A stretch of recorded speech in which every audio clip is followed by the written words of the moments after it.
So once your economy grows up, once your system grows up, सही है ना, so it always is a better to create a political economy. Like Pakistan and China is doing CPEC with their efforts and politically, and they are together they are improvising economies. Like Pakistani economy is improvised by the Chinese relationship, political relationship. So if we look closely at these systems, we see कि अगर politically हालात आपके किसी country से अच्छे हों तो business अच्छा होता है और इकोनॉमी बेहतर होती है और इसी से इन्वेस्टमेंट आती है।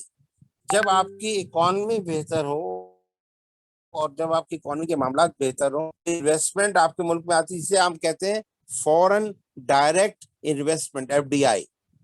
तो foreign investors always attract towards कि जैसे पाकिस्तान की इस वक्त इकोनॉमी बेहतरीन स्केल पे जा रही है, $23 बिलियन का आपका रिजर्व है, बहुत सारी चीजें आप बेहतर हो रही हैं और पाकिस्तान का ग्रोथ रेट बहुत अच्छा है।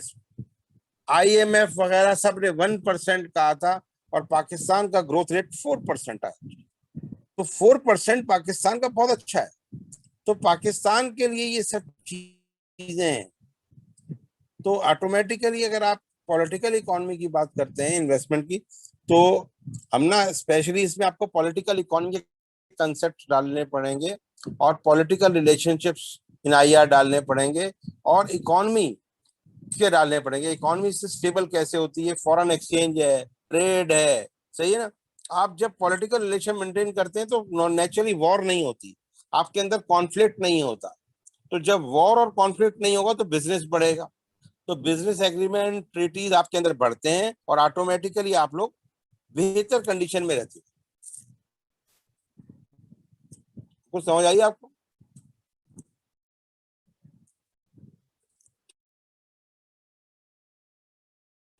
और इससे सस्टेनेबिलिटी पैदा होती है। सस्टेनेबिलिटी क्या है आपके ज़हन में? सस्टेनेबिलिटी क्या है? आपको बिजनेस और इकोनॉमी को बेहतर करना आता है, मतलब आप बेहतर सूरत हाल में रखते हैं, सस्टेन करते हैं या रिटेन करते हैं या बेहतर से बेहतर काम करते रहते हैं।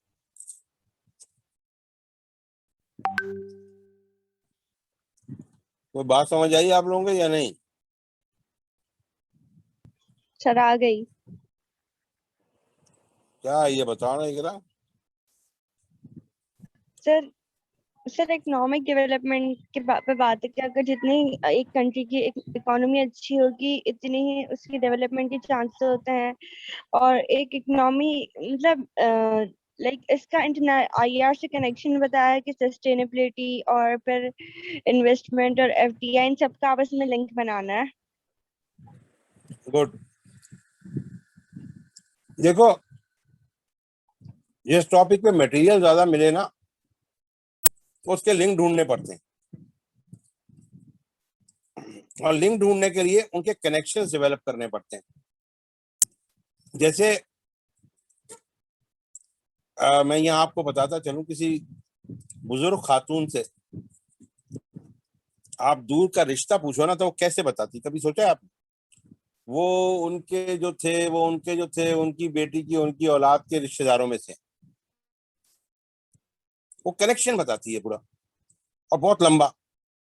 तो कहीं ना कहीं जब आपको कुछ समझ ना आ रहा हो तो कड़ी जोड़कर आपको कनेक्शन डेवलप करना होता है सवाल में और उस कनेक्शन को रिलेट करना होता है, तो जवाब ऑटोमेटिकली सही हो जाता है। तो बहुत सारी जगह हमें दुनिया में मटेरियल्स नहीं मिलते, काफी चीजें नहीं मिलती, लेकिन वो हमारे IQ को चेक करने के लिए क्वेश्चंस होते हैं। बहुत सारी चीजें भी सिलेबस में ऐसी होंगी जो आपके IQ से हल होंगी और सिर्फ लेक्चर को समझ के आपको इंटरप्रेट करना होगा बहुत सारे टॉपिक को मिला।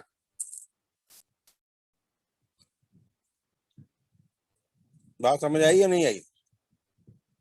सर आ गई। हमना कहाँ है? जी सर आ गई।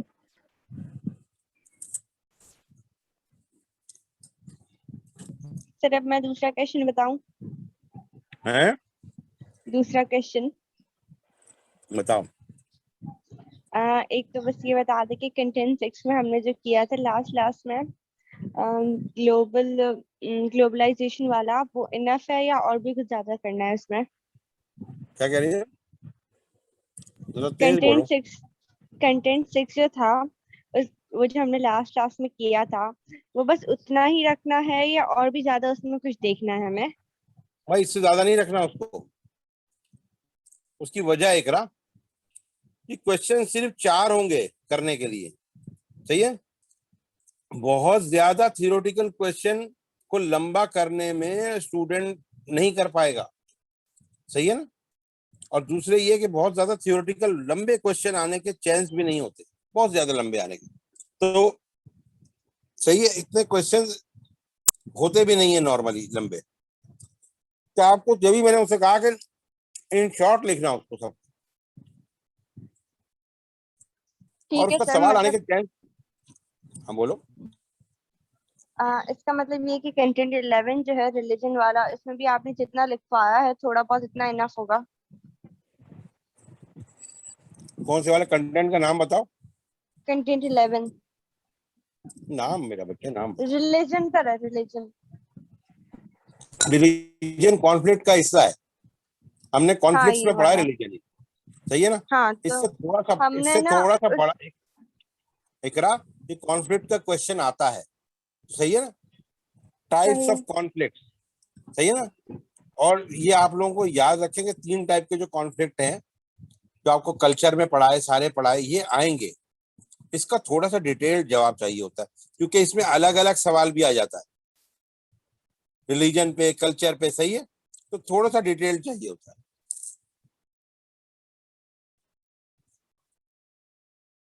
और कोई क्वेश्चन?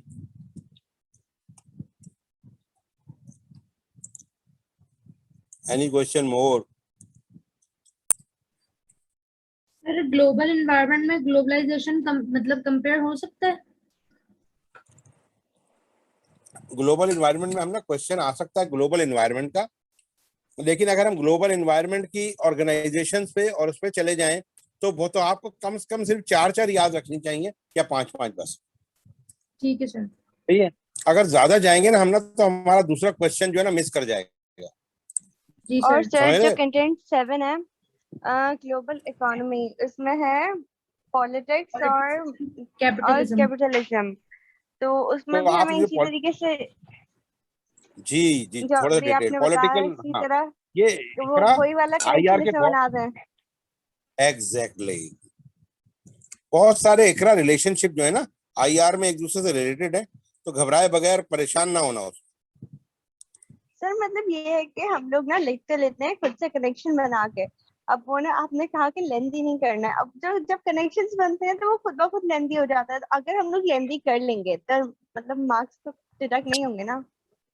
इकरा जी सर। मैं तुम्हें एक बात समझाना चाहता हूँ मेरा बच्चा। दुनिया में खूबसूरत लोग लगने के लिए सारा मेकअप ऊपर लगाना जरूरी नहीं है। इसकी वजह क्या है आप तो बेहतर जानती है। किसको किस जगह पर पेश करना है और कितनी क्वांटिटी में करना है, यही प्रोफेशनलिज्म है मेरा बच्चा। अपने सर्कमस्टेंसेस टाइम अपनी नॉलेज के मुताबिक सवाल को बढ़ाना या घटाना। सही है ना। ठीक है सर। एक बात मैं आपको और एक बात और से बताता हूँ। एक क्वेश्चन में करूं 12 पेज का जवाब, और एक क्वेश्चन में तीनों क्वेश्चन बाकी सही करूं 1 1 पेज के, आपको पता मेरे मार्क्स कट जाएंगे। किस लिए कटेंगे? कि मैंने अपना एक क्वेश्चन 12 पेज का किया और बाकी मैंने तीनों सही करे, लेकिन क्वेश्चन चेक करने वाले के ज़हन में आ जाएगा कि एक क्वेश्चन तो इसने बड़ा अच्छा जवाब दिया और तीसरे में ये। तो ये साइकोलॉजिकल इम्पैक्ट्स भी हैं कुछ पेपर देते हैं। तो create a relationship to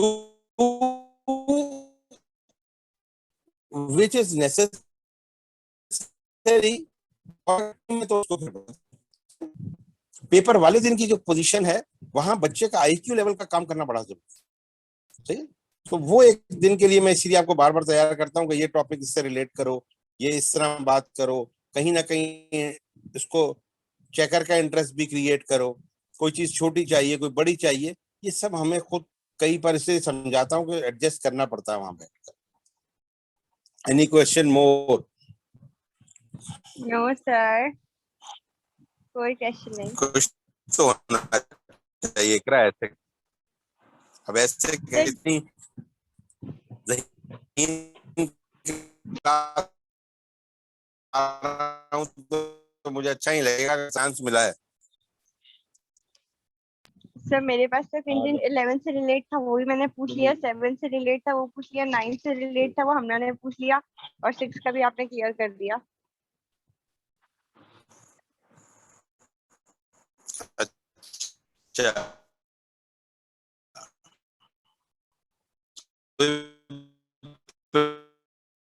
presentation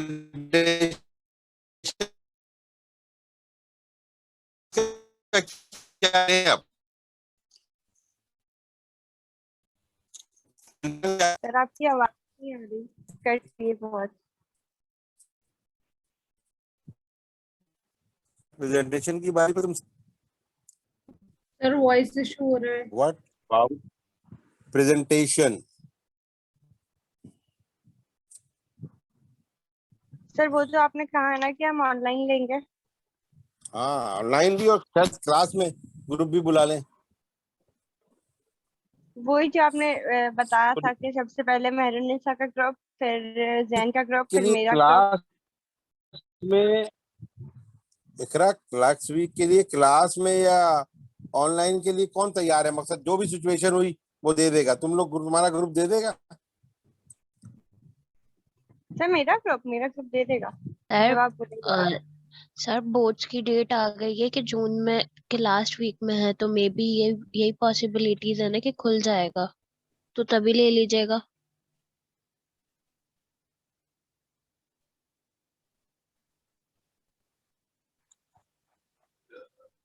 जैसे बेहतर